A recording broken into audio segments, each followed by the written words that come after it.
হুমায়ুন কবির মুর্শিদাবাদে যে বাবরি মসজিদ করছে, এর পিছনে কি কোনো রাজনৈতিক চক্রান্ত আছে? দেখুন, মুর্শিদাবাদে যে হুমায়ুন কবির আপনার বাবরি মসজিদ করছেন, এর ভিতরে কোনো রাজনীতি চক্রান্ত আছে কি নাই? জি, রাজনীতি চক্রান্ত একটা তো আছেই, সেটা বাংলার মানুষ তো জানতেই পেরেছেন। উনি তো বলেই দিয়েছেন, আমি একটা নতুন দল গঠন করব। বাবরি মসজিদ হয়েছে, আমরা খুশি,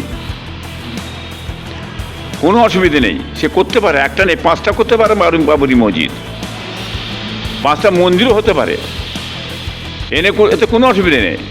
এই বাবরি মসজিদটা করার জন্যে ভারতবর্ষের মানুষ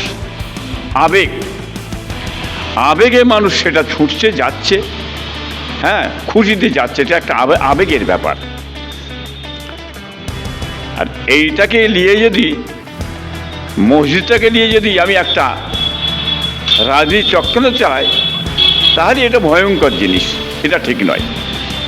এবং মসজিদকে নিয়ে আমি একটা ব্যবসা, এটাও ভয়ঙ্কর, এটাও ঠিক নেই।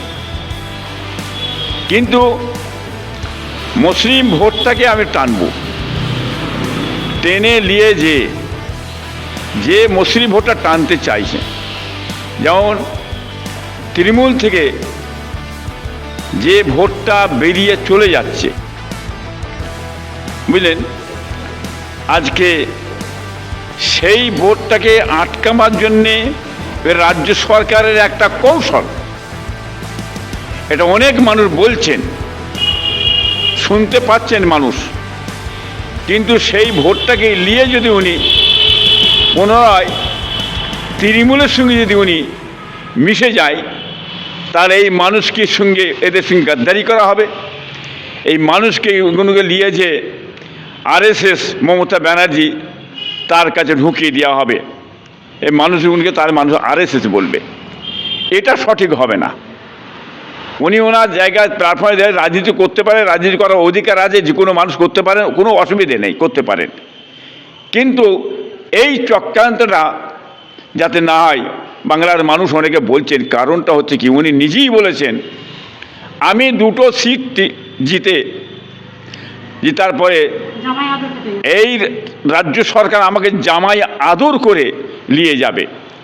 এখানটাতে খুব একটা বিশাল চিন্তার বিষয়, গভীরের ব্যাপারে মানুষ একটা চিন্তার মধ্যে পড়ে গেছে।